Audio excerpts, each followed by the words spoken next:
안녕하십니까. 정보의 핵심만 알려드리는 키맨입니다. 구독과 좋아요는 저에게 큰 힘이 됩니다. 미 공군 참모총장이 F-16V를 대체하기 위해 새로운 F-16급 차세대 전투기 도입을 모색하고 있다고 발표하면서 파문이 일어났습니다.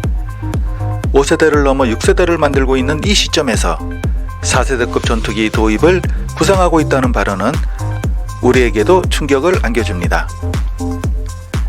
F-36은 예전 미 공군 계획에서 F-16 모든 기종을 F-30A로 교체하는 것이었지만 높은 단가 및 운영 유지비, 작전 활동 제한 등의 이유로 목표 수량을 하향 조정하였고, 대체 기종으로 스텔스 기능을 강조하지 않고 가볍고 저렴하며 기존 항공 기술을 사용하여 2030년대 이전에도 개발할 수 있는 4.5 플러스 세대급 기종입니다.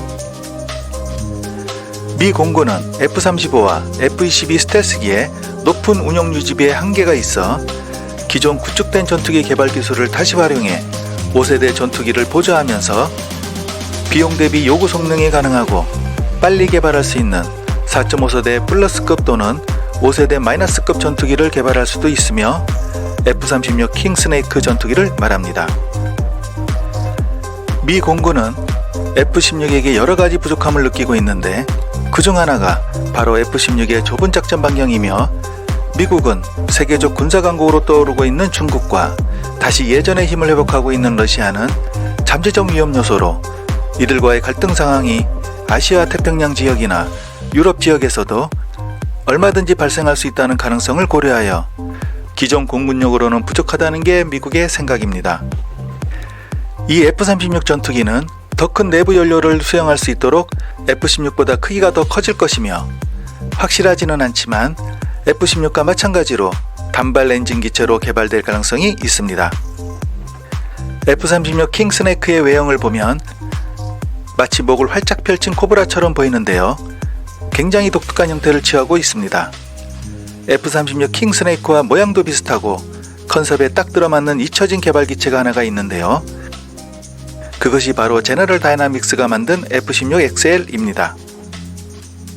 트윈 터보팬 장거리 공격기 F-112를 대체하기 위해 시작된 향상된 전술 폭격기 ETF 사업에 제너럴 다이나믹스는 그들이 만든 디자인들 중 하나를 가지고 참여했지만 결국 맥도널 더글라스가 제안한 F-15E 스트라이크 이글에 패하게 됩니다. 물론 미 공군은 오늘날에도 여전히 수백 대의 F-15E와 제너럴 다이나믹스의 F-16 파이팅 팰콘 또는 바이퍼를 운영하고 있습니다. 제너럴 다이나믹스가 향상된 전술 폭격기 ETF 사업에 출품한 디자인은 지금까지 제작된 프로타입 항공기들 중 가장 손쉽게 알아볼 수 있을 정도로 독특한 형태를 지니고 있으며, F-16의 초기 모델인 F-16A를 활용하여 2대의 시제기만이 제작되었고, 이 기체들이 이후 세계에서 단 2대밖에 없는 F-16XL로 다시 변형되었습니다. F-16XL의 가장 독특한 특징은 크랭크드 에로 형태로 된 삼각날개 델타2이며, 이 삼각날개는 초음속으로 빠르게 비행할 때 비행 성능을 높이기 위해 동체와 가까운 부분에서는 50도 정도의 완만한 각도로 시작하지만 날개 끝쪽으로 갈수록 아음 속에서 비행 안정성과 조종속을 높이기 위해 보다 높은 각도인 70도 정도로 꺾어진 후퇴각으로 구성되어 있기 때문에 F-16XL의 주위기의 면적은 58.8제곱미터로 표준적인 F-16A의 날개 면적의 2배가 넘었지만 오히려 항력은 줄어들었으며, 커진 날개 덕분에 내부 연료량을 82%까지 증가시킬 수 있을 뿐만 아니라 무장을 장착할 수 있는 하드 포인트도 무려 27개로 늘어납니다. F-16XL은 표준형 F-16보다 2배나 많은 무장을 탑재하고서도 40% 이상 더 멀리 날아갈 수 있으며, 표준형 F-16이 이륙과 착륙할 때 필요한 거리에 3분의 2 정도로 충분히 이착륙이 가능할 정도로 뛰어난 능력을 갖추고 있습니다. 미 공군의 차세대 4.5 플러스급 전투기가 될 가능성이 높은 F-36 킹스네이크는 기본적으로 F-16XL에 기반한 기체라고 보시면 됩니다.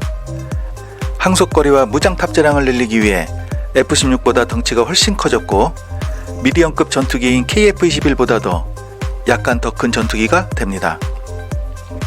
무장 탑재 능력으로 볼 때 F-36 킹스네이크는 총 27개의 하드 포인트가 있으며 6.8톤 정도의 무장을 장착할 수 있고, KF-21은 총 12개의 하드포인트가 있으며 7.7톤 무게의 무장을 장착할 수 있도록 설계되어 있습니다. F-36의 하드포인트가 KF-21의 2배를 넘을 수 있는 이유는 독특하게 설계된 삼각형 날개의 덕택에 날개 면적이 KF-21보다 15제곱미터 이상 넓기 때문입니다.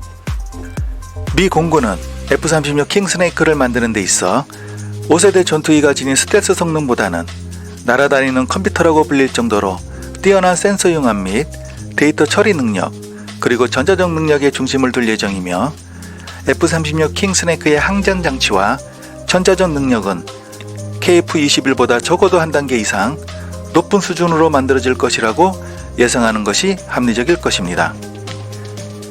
삼각 날개는 더 많은 연료를 내장하는 것을 가능하게 해주어 항속거리도 KF-21의 2,900km보다 1,700km 정도 더 긴 4,590km에 달합니다. 미국이 F-36 킹스네이크를 본격적으로 출시하면 KF-21과 시장이 겹칠 것이 분명합니다.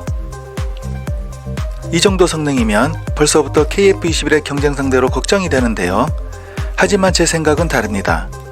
2030년 되면 KF-21은 5세대를 넘어서기 때문에 경쟁 상대가 안 될 것이며, 또한 F-15 가격이 아직도 1천억을 넘는 것을 보면 F-36 또한 1천억을 훌쩍 넘을 것이기 때문에 가격 경쟁력에서도 KF-21이 충분히 경쟁력을 갖출 것입니다.